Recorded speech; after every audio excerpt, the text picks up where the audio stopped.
Hello guys, what's up and welcome back to my booktube channel I Read a Little. My name is Talia and in today's video I'm going to be going over the books that I read in the month of August. So for the month of August I was participating in a readathon, so I participated in the N.E.W.T.S readathon, which is Nastily Exhausting Wizarding Levels, and it's a readathon that was created by Book Roast in honour of Harry Potter. So the month prior you participated in your Owls, which is ordinary wizarding levels, and Book Roast basically created challenges for each of the subjects that you would have taken for your Owls, and then whichever ones you passed in your Owls you could then take as a N.E.W.T exam. So I had a handy printout that I created for my N.E.W.Ts as a reminder of the books that I had to read for each subject. Each subject had 3 different challenges of varying levels, and for each subject that you completed you would then gain an either acceptable, exceeds expectations or an outstanding mark. So I actually managed to read 16 books for the challenge. Unfortunately I only received an acceptable in Defence Against the Dark Arts, which is the one that I most wanted to get a high grade in. Unfortunately I picked really horrible books for that subject, and I am also quite a passionate gamer, and a game came out towards the end of the month that I really wanted to play, so I got a bit lackluster in participating in the challenge and didn't finish the subject. So I still got an acceptable, but it was a little bit disappointing. So I'm just going to go through each of the subjects and then say which book that I got for each of the levels, so acceptable, exceeds expectations and outstanding. So let's get to it. We've got a lot of books to get through as well, guys. I apologise as well if you could hear my chickens in the background. Whenever something freaks them out and they feel threatened, they make this really obscene noise, so you might be able to hear them squawking in the background. I apologise for that one. So for the first subject, looking at Care of Magical Creatures, to receive an acceptable you had to read a book that had an animal on the cover, and for that I read A Wizard of Earthsea by Ursula Le Guin, and this follows the story of a young wizard called Sparrowhawk who grows up in a very small village where there are no other powerful wizards around. So eventually he gets sent off to learn his craft at an academy. He then tries to use spells that are beyond his powers, or that he shouldn't be using, that upsets the balance of the world, and he ends up letting loose an evil shadow into the world, and he has to go on kind of a quest to defeat the shadow. I really enjoyed this book. The only thing that I would say that was bad about it, because it's only 200 pages long, there isn't much chance for like character development. You find a lot of the time you're following Jed, who is another name for the guy called Sparrowhawk. So you don't really like get to know any of the guys that he like trains with at the academy, and a lot of the time he is just on his own trying to defeat this shadow. There's not a lot of like speaking in it, it's just mostly narrative of the author. It's really well written though, and I really enjoyed it. It's part of a trilogy. It was written a number of years ago, so it might be considered to be a bit dated if you were reading it now, but I still really enjoyed it because I'm a huge fan of classic sort of fantasy literature. So yeah, really enjoyed it. The next book I believe in the series follows a young girl, and then the third book, Jed and the young girl end up collaborating together on a quest. So yeah, I'm looking forward to reading the second and third book. I probably will continue with the series. I think I gave it 4 stars maybe? So to receive and exceeds expectations in Charms, you had to read a book that was less than 160 pages. So for that I read Dear Adrile, a feminist manifesto in 15 suggestions by Chimamanda Ngozi Adichie, I think is how you say it. I might be butchering that a little bit, I apologise. And this basically is a little booklet manifesto thing that she wrote for her friend who had just had a baby, on how to raise her child as a feminist. She mentions in the book about what you call light feminism, and that's probably what I would consider myself. Like, I don't know much about feminism and I'm not an active participator in feminist like issues, but the book I really enjoyed. It was really enlightening. She talked about a lot of subjects from a feminist point of view that I hadn't prior considered, and I found it really informative. There's a really like funny part in it about how she talks about fathers and how men who have just had children will like the role of the father compared to the role of the mother is different, and it shouldn't be considered to be different. So if the father looks after the baby, it could be considered that they would be like, oh, I'll look after it for you for like an hour, or like I'll do you a favour and I'll babysit the child for an hour. No, if you do that, you're just doing your role as a father, you're fulfilling your role as like I would be fulfilling my role as a mother. Like, it's not any different. You're not doing the mother a favour, it's not sole parenting, it's combined and equal. And I just really liked that. Like, I thought it was really well written, and she argued like the case really well. She brought up a lot of points with each suggestion. She raised stuff that I hadn't like previously considered or thought about, that made me think, oh fuck yeah, I need to like start really thinking more in this way. Would definitely recommend. I think I gave it 4 stars. So to receive an outstanding in Care of Magical Creatures, you had to read a book that features dragons in some way. So for this, I decided to read Seraphina by Rachel Hartman. Now I have to apologise because she probably doesn't watch my videos, but like still that doesn't really excuse me. I said in my TBR that I got this recommendation from the Perseus Project, and that is not how you say her name. Like, it's not even the Perseus, it's something like Peruse or Pursue Project. I think it's Peruse. I don't know why I fabricated an entirely different word when I saw her like channel name. I think I saw Perseus and it's not actually that, so apologies for that. But yeah, I found this book based on her, not her recommendation, she was reading it at the time. I think actually she didn't enjoy it that much. I think she only gave it 3 stars, but I saw that it had dragons in it and I was kind of like, oh, I can tick that off my challenge, so I bought it. And it basically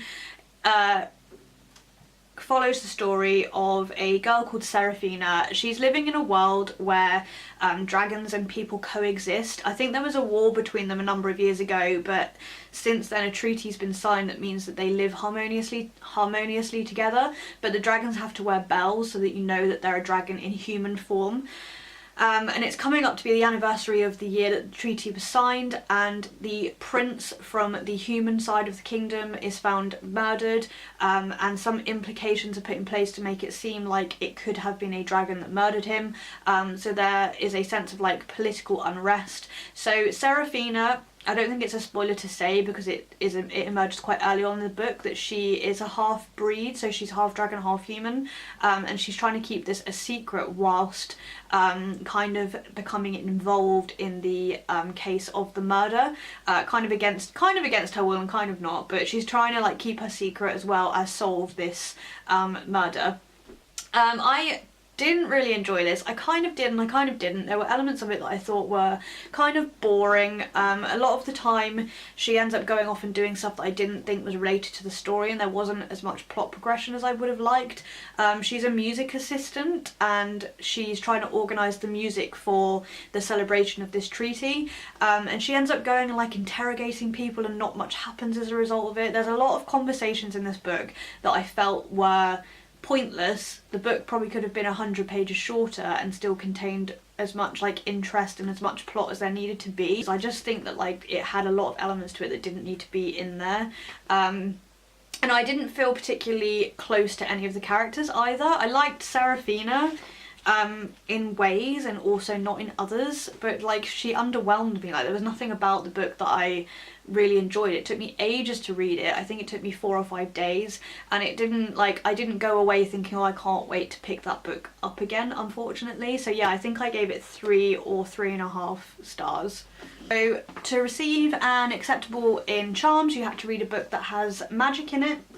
And for that, this is going to be really brief because for that I read Harry Potter and the Philosopher's Stone by J.K. Rowling. I felt like I had to read a Harry Potter book because obviously it's a Harry Potter readathon, so I just thought, And I don't know if you guys have seen my TBR for this month, but I did say in that TBR that I haven't read Harry Potter since I like had the books originally, like when I was a teenager, so it was really nice to revisit the series as like someone who's older. So I'm 31 now and I didn't read the book. I read the book last when I was about 15, so it was really interesting to go back to it as an adult and see if I appreciated it as much as I did when I was a teenager. So yeah, I do plan on continuing with the series. I think I gave it 5 stars. To receive and exceed expectations in charms, you had to read a book with a cover that charmed you. So I just picked a book that I thought had a beautiful cover basically, and I'm so pleased with myself, I finally got around to reading La Belle Sauvage, which is the first book in the New Book of Dust trilogy by Philip Pullman, and this particular volume is a prequel to his Dark Materials series, so Northern Lights, Subtle Knife and Amber Spyglass, and this continues the story of Lyra. So Lyra is the main character in the Dark Materials story. A lot of you are probably familiar with that series, and this continues the story of Lyra but is set in the past when she's still a baby. And it follows the story of another boy called Malcolm, who ends up having Lyra in his care through a certain series of events, and he has to go on sort of a quest to put her in like safe protection and out of harm's way.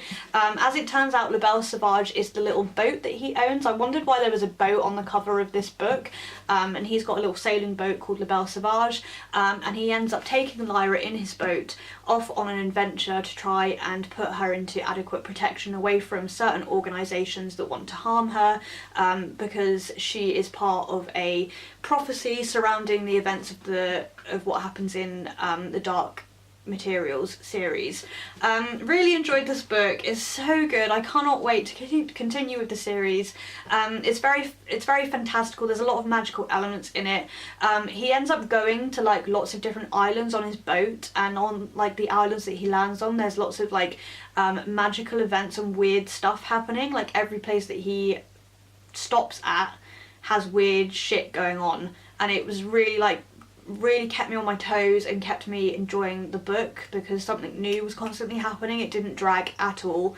I just love Philip Pullman. I find all of his books. I loved the Dark Materials trilogy. I sped through that. I sped through this. I think I read it in a day, and it's not short. I think it's 500 pages.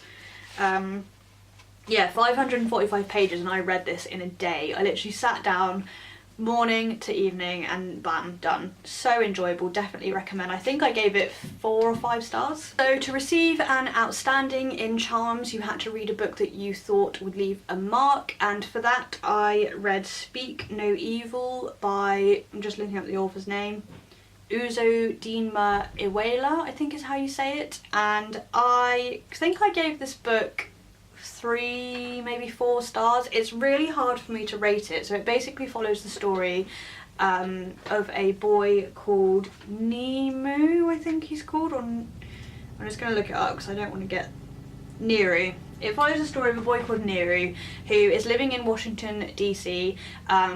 He's being raised by Nigerian parents who were born in Nigeria and obviously came over to America. And I think they have quite high expectations of him. I think his mother is a consultant and his father works in like quite a big corporation, and they expect him to go off to like Harvard, and he runs track and he excels academically. But he has a secret that he is gay, and his father finds out. His family are very conservative, and his father finds out, and he believes, or back in his village where he was raised in Nigeria, they believe that homosexuality is like an evil that is within you that needs to be like expelled basically. So he takes his son back to Nigeria and tries to like expel the evil of homosexuality from him. And I will say that there is a trigger warning here, obviously for homophobia, but also for police brutality is another element of the story that I don't really want to go into because it's a bit spoilery. And alongside that, it follows the story of his best friend and the sort of things that she is getting up to, and how their friendship is strained as a result of the events that go on in his life. So the first part of the book follows his story, and the latter half follows hers. I can't really go into detail because it is a spoiler, but I found this book incredibly uncomfortable to read. I'm not really surrounded by anyone homophobic in my life. I've never had any incidences of like homophobia, so some of the parts in the book were really uncomfortable for me to read, such as like when his dad is confronting him about his homosexuality, and it got quite argumentative and violent. and that was quite a triggering scene and just very unpleasant to read about. And also the way that Nero chooses to live like later on in the book, when he's like suppressing obviously his natural like desires, like that he's attracted to men, and he feels like he can't be who he is because his parents don't approve. It just makes for a really, really uncomfortable read, and obviously it is uncomfortable, but it is a story that needs to be told. So although it was uncomfortable to read, that doesn't make it a bad book. The only reason that I would be rating it lower, and it's like nothing to do with the story, but the author doesn't put any speech marks in the book, and I find it really bothersome. Like, it's just told without any, like, it's obviously got grammar in, like full stops and commas, but there's no speech quotations whatsoever, so you can't really tell when, or I struggle to tell, so other people might not have this issue, but I struggle to tell when people are talking and when it's the narrative.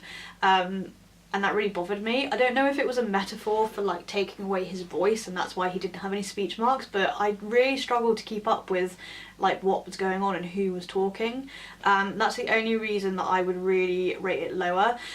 One thing I will say is that if you read this book, it is not a happy story. Nothing like happy happens in the book ever. It's just like a downward spiral of like unhappiness and heartbreak. So that is just a warning.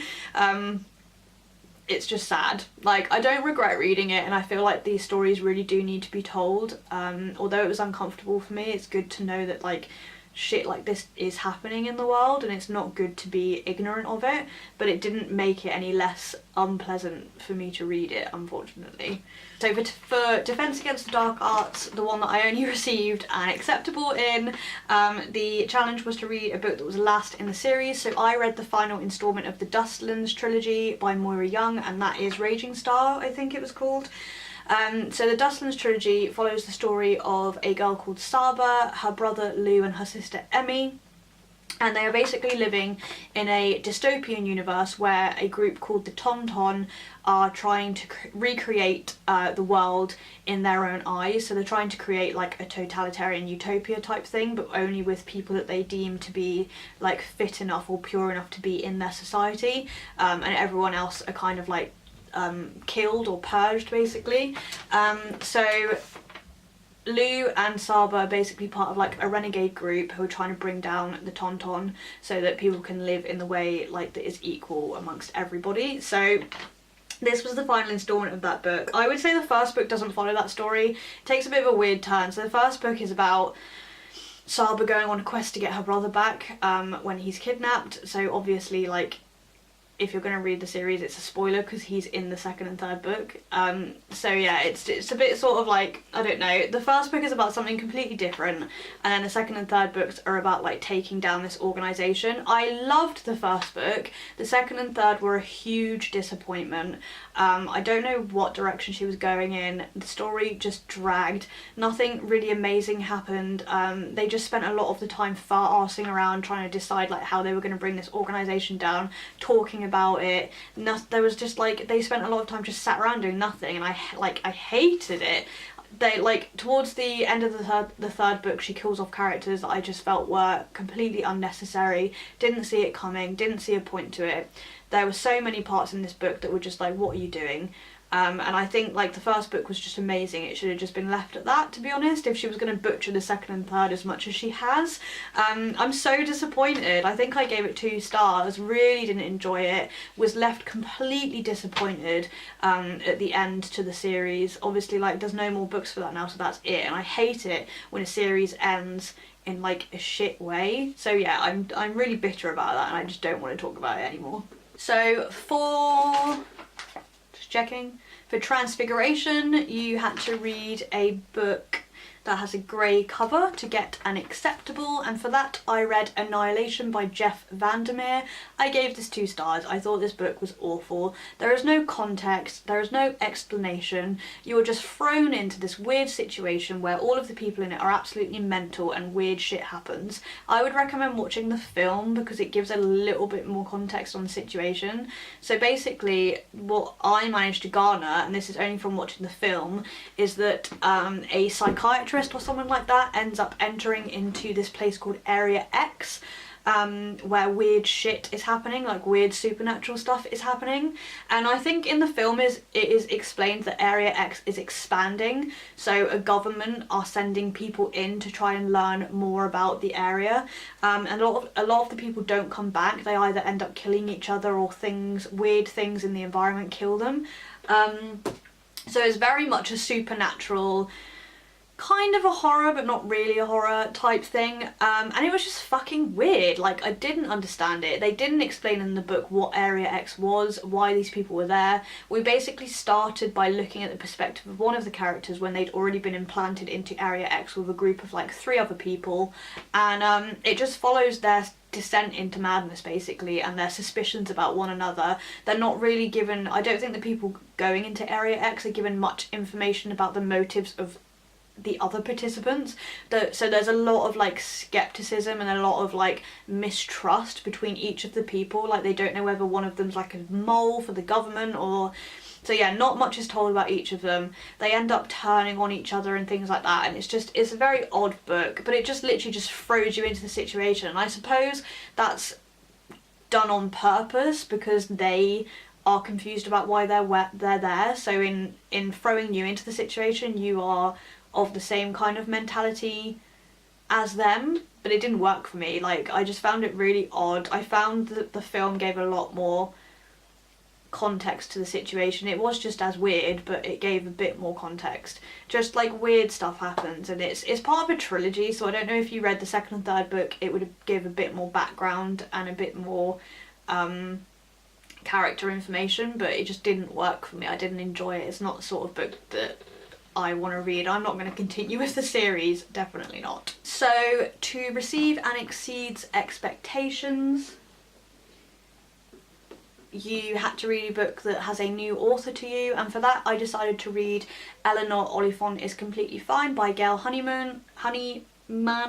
I've had this book for a long time on my TBR. It's like really crisp and new, and I hadn't read it, and I thought that this challenge gave me a perfect opportunity to like read the book, because I'm trying to slowly get through the books that have been sat on my bookshelf, and this follows the story of Eleanor Oliphant, who leads a like really simple regimented life. So she wears the same clothes every day, she goes to the same office, she eats the same food, she comes home, has the same routine, and she doesn't think that there's anything missing from her life, and that her life is fine as it is, until something happens and she starts to question it.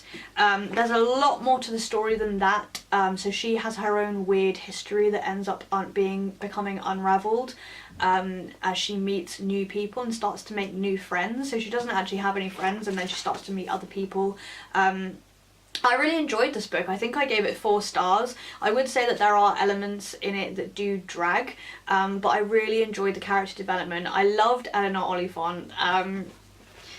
She's very like matter of fact and to the point, and she doesn't really care if she like inadvertently insults people and like doesn't really realise that she's doing that. And I just think it's hilarious. I remember laughing out loud at some of the parts that I read in this book. Yeah, I don't know. I really enjoyed it. Definitely recommend reading it. So finally, to receive an outstanding in Transfiguration, you had to read a book that was set in a kingdom or has royals, and for that I read Princess Ever After by Katie O'Neill, I think is the author, and I was really excited they got this in my library, because I don't often take, it's kind of like a graphic novel for middle grade, and I don't often take graphic novels out of my library. Their selection isn't great, and I had seen that A+ Maximus read this on her channel, and I really wanted to get a copy of it, so I was pleased that they had it in my library.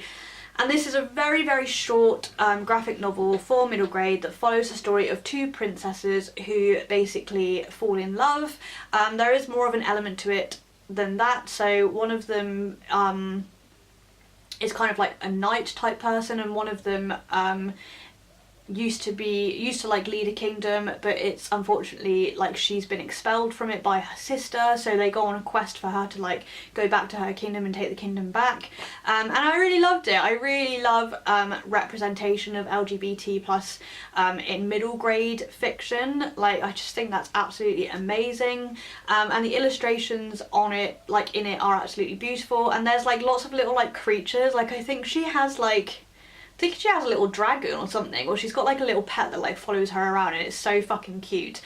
So yeah, I think I gave this 4 or 5 stars, maybe 5 stars. Definitely recommend reading it and checking out like the other stuff by Katie O'Neill. She's written a book called like the Tea Dragon Society, which is the one that I actually really wanted to read, but I can't get a hold of it, and another one called Unicorn Cove, and the illustrations in it and the storytelling is really good, so definitely recommend that one. So to receive an acceptable in potions, you had to read a book that has a colour in the title. So for that I read Red Sister by Mark Lawrence, and I think I gave this quite a high star rating. It's really good. It's the first book in a trilogy, I think, and it basically follows the story of Nona, who was sold as like a cage fighter, and she ends up killing one of the other like cage fighters, and she's about to be hanged when she gets saved from a nun from the convent of Sweet Mercy, who raise people in the art of assassination, basically. So she ends up joining their convent and being trained in the deadly arts. So more context into the story is that when the world was created or whatever, there were 4 tribes of people, and each of the 4 tribes had different powers, and the bloodlines of these people with these powers still remain in some children. So then they get raised up basically to use these powers in convents and academies, and Nona is one of those people. And there also is like a prophecy that's been made about the chosen one, who will have like all of the powers or something like that, who will contain like all of the bloodlines. And it's a lot more complex than that. There's an empire and there's a lot of political stuff going on, and it follows Nona's life while she's at the academy being trained up, and the friends that she meets there, and the people that like want to harm her, and the people that want to harm like the chosen one, and how they want to use the chosen one for their like power struggles. Yeah, it's hard for me to explain the plot without giving away like spoilers. I would definitely recommend reading this. It kind of reminded me of a not so good version of the Poppy Wars, but it is that kind of like epic tale if you're looking for a really good fantasy novel that spans over a trilogy that like you can really sink your teeth into. I would definitely recommend Red Sister, and I think Grey Sister, which is the sequel to this one, is actually out now, so you can read the sequel straight afterwards. I apologise if you can hear screaming. There are children outside. My neighbours have kids and they're in the back garden making a fucking racket, so please ignore that, guys.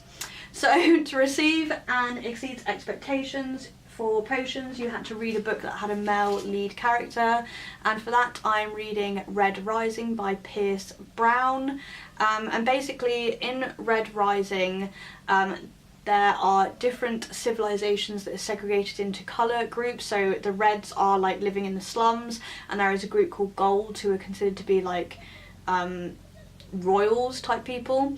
So the Reds are basically on Mars trying to dive down and create minerals in order to make Mars like habitable for everybody, and I think they were promised that if they like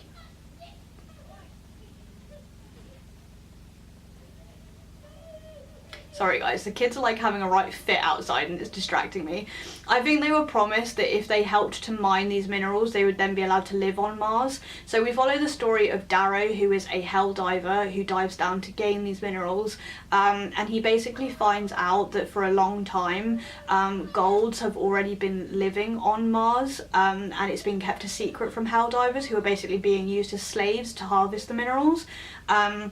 Something else happens to him that basically makes him seek revenge on the Golds. So he joins like a renegade group and impersonates a Gold and infiltrates their academy. So young Gold members join an academy and are trained up so that they can then be like generals and like important people within Gold society. So he ends up infiltrating the academy. And as part of the academy you get split into different groups based on different types of gods, so like Ares and Juno, and you get put on a world where you basically are a member of different houses and you have to fight each other, and then the house remaining at the end basically is like the winner, and it's their way of like training up their gold children. So he basically participates in this, and it's about what happens to them while they're participating in this training. I didn't really enjoy this book. I think I gave it 3 stars. I just felt like it dragged on. It was a bit too much political for me, and I didn't really like the characters, and I felt like he became quite chummy with the golds that he was participating in this event with, and I kind of thought, after what they've done to you, I don't really see how you could make that connection. It bothered me. Like, I just didn't think it was like, he kept saying throughout the book, oh yeah, well, I've made friends with these people who are my enemies, but like, I was like, why? You know what they've done to you, and like, the shit that they've done to him, he would not have made friends with them. I just think, like, I don't know. I mean, obviously, like, they're not necessarily all bad, perhaps. Like, they don't realise how badly, like, Reds are being treated, the younger generation anyway, so I don't know whether that will be explored in, like, the 2nd and 3rd book, because I think it's going to be part of a trilogy, but I didn't enjoy it enough to continue with the series, so unfortunately I will never know. So to receive an outstanding in, is it potions? Yep, you have to read a book that is over 350 pages long, and for that I read Salt to the Sea by Readathon, and this is basically a World War II novel that follows the story of 5 or 6 people maybe, as they're trying to flee from their war-ravaged country basically, and they end up on the Willem Gustaf, which is like a ship that's actually real, like it's a true story about the events of the Willem Gustaf, so if you want to like read up about that you can. I think in the back of the book it actually has a bit about that as well. So yeah, I really enjoyed this book. I think I gave it 4 stars maybe. Not because like so much that it's a World War book, like I've read a lot of World War fiction and I think after a while you get a bit fed up of it. It's more like that it follows quite intimately the stories of each of the individual characters despite the fact that the war is going on. It's more about the relationship that forms between each of them and the individual like secrets that they're carrying with them, which obviously I won't go into because it will be a spoiler, but the chapters are split up into different character sections, and for once that didn't bother me. Normally I hate that because there's always a character that you don't like as much. With this book I enjoyed every one of the characters, so I actually really enjoyed it every time that their little section came up, and they were interrelated quite a lot, so the other characters would feature a lot in the different chapters. So yeah, it's just a really good book looking at friendship basically, and obviously there is the war element as well, but I just really enjoyed like the relationship that formed between each of the people. So there's different like they're of like different ethnic origins. So one of them is a Polish girl, one of them's like Lithuanian, so I just really enjoyed how they intermingled amongst one another and the relationships that did form. The book is very sad and heartbreaking, I will warn you of that. It's not a happy tale. There are elements in it that just like really pull at your heartstrings. Like I think I cried several times during like while I was reading this book. But definitely recommend reading. 4 stars for that one. So finally, the last subject is herbology, and to receive an acceptable in that you had to read a book with a green cover, and for that I read Goose Girl by Shannon Hale, which is the first book in the Bayern series. I don't know how many books there are in this series. I thought there were like 7, but I think I'm mistaken. I think there's only maybe 3 or 4. And this follows the story of a princess called, I can't remember her name, it's something like Aldione or something like that. So basically she is the princess of a small town, and she ends up being married off to a prince of a bigger town so that like they don't have war with each other. It's like a political alliance type thing, and she has the magical ability to sort of talk to birds and other animals, mostly birds I believe. And while she's travelling to this other town, she basically, there is a plot against her life, and she has to escape, and she ends up on her own, while the rest of her travelling group end up going to the castle and trying to impersonate her to marry the prince. So she ends up going to the palace and becoming a goose girl, working as a goose girl in the palace grounds, and she ends up making friends with all the other workers there.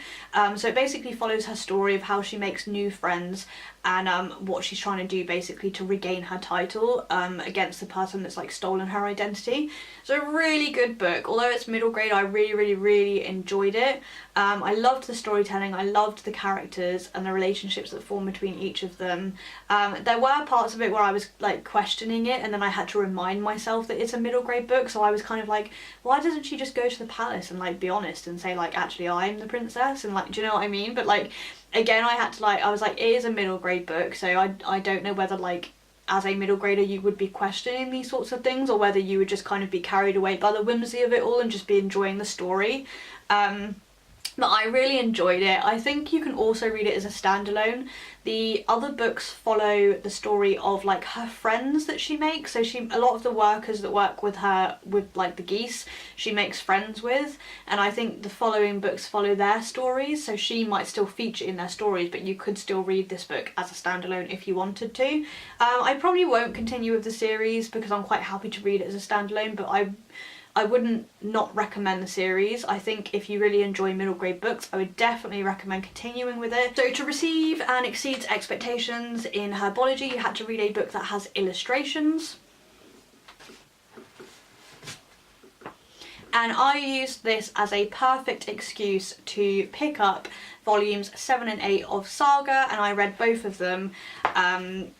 I love Saga. I don't feel like I probably need to explain to any of you what Saga is. If you read graphic novels, you probably do read it, but it's basically like an intergalactic story about two people. It's kind of like a Romeo and Juliet set in like the future in space. So there are two warring species basically, and two of them end up falling in love and having a baby, and it's considered a massive problem by all of the government people, and people are sent to try and hunt them down basically. It's a lot more like complex than that as the story goes on, but that is the premise of like the original first volume of the story. I really love it. It really it's very rude, it's got lots of naked people, the illustrations are amazing, and it really pushes the boundary of what is like makes you comfortable, and like I don't know how to word it. It kind of like, there's some weird shit in this book, but like you don't care, you're kind of like, oh, how funny. So yeah, it's like very graphic, there's lots of weird stuff. Like you wouldn't be surprised basically if like you saw a page where like there was just a body and he had like a penis as a head. Like that's the sort of like shit you would find in this story. But I really love it, and I will say they're not afraid of doing what you don't want them to, and by that I mean sort of like killing off characters that you love, turning the page and something disastrous happening and you being like, fuck! You know, like, I feel like sometimes people are too careful with like disappointing their audience so that they play it a bit safe. And Saga doesn't give a shit about that. They just do whatever the fuck they want and they don't care whether we're upset about it, which for this issue I was very upset. So a lot of stuff happened that made me very sad. I think I gave both of these 5 stars because I will never like not give Saga 5 stars because I love it. I think one of these, I think possibly this one, I didn't enjoy overall compared to some of the other volumes that I've read. But they are taking a break. They're releasing volume 9 in October I think, and then they're taking a break, so hopefully that is sort of to refresh their creative juices so that they'll come back even better than ever. And finally, it's a bit of a shit book to end on actually because I didn't really enjoy it, but never mind. To receive an outstanding in Herbology, you had to read a book that had either light, air, sun or water in the title. So for that I read The Sun Is Also a Star, I think by Nicola Yoon. I didn't enjoy this book. It basically follows, I can't even remember their names, it follows a girl whose parents were originally from Jamaica and they moved to America when she was 8, and due to an indiscretion by her father they are now being deported. I think they were illegal immigrants and they're now being deported. So it follows her on the day that she's being deported, going out to try and find somebody that will help her so that she doesn't get deported. And then it also follows the story of a Korean American boy who has his interview for Yale or Harvard that day. And it follows kind of the life of him and what his parents expect from him versus what he actually wants to do. He's very interested in poetry and he's not sure that sort of the medical route is the area that he wants to go down, and they end up meeting and he instantly falls for her and he spends the day with her trying to persuade her that like she's in love with him basically. I didn't enjoy this book. Like, I don't know, it was too lovey-dovey and I just like, I don't know. It followed them literally all day. The whole book was just them walking around talking to each other and I don't like it. I didn't enjoy it. I think I'm too old for it maybe, and I'm not that into like those like really hardcore hardcore romance books. It's very romance heavy, and I don't know whether like I just didn't like it because of that reason, that it was just too cringy, and whether if I'd read it like 10 years ago I would have appreciated it more. I can't really pinpoint any more reasoning than that on it. I'm not really sure otherwise why I didn't like it. But yeah, I think I gave it like 2, maybe 3 stars maybe, because it wasn't like, I think other people will enjoy it. It wasn't a bad book, it just wasn't my sort of thing, so I couldn't rate it any lower than that really. If it was badly written I would have given it lower stars, but it wasn't really. I know that a lot of other people have enjoyed that book, but it just was not for me for some reason, I don't know why. And I just also want to say, before I finish up the video, the 2 books that I was going to read for Defense Against the Dark Arts, so for Exceeds Expectations I was going to read Assassin's Apprentice, and for Outstanding I was going to read Left Hand of Darkness by Ursula Le Guin. I'm halfway through Assassin's Apprentice, so I'm quite sad that I didn't manage to finish that, but it is the way it is. So I am going to finish that book, but it still means that I only got an acceptable in Defense Against Dark Arts, which, never mind, I'm a bit sad about, but never mind. So overall I received an outstanding in Care of Magical Creatures, Charms, Transfiguration, Potions and Herbology, and I got an acceptable in Defense Against the Dark Arts. I didn't participate in Divination, History of Magic, Muggle Studies, Ancient Runes, Arithmancy and Astronomy. I really wanted to do Ancient Runes, but I just ran out of time, unfortunately. If it had only been 1 challenge for each of the subjects, obviously I would have completed it, but it was difficult to do 3 for each. But never mind, I'm still pleased with how I did. So yeah, that's my wrap up for the month of August, guys. That's all the books that I read. Comment down below if you've read any of those and what you thought of them, or if you intend on reading them, let me know. Let me know what you got for your N.E.W.T.S, if you participated in N.E.W.T.S as well, and I will catch you guys in my next video.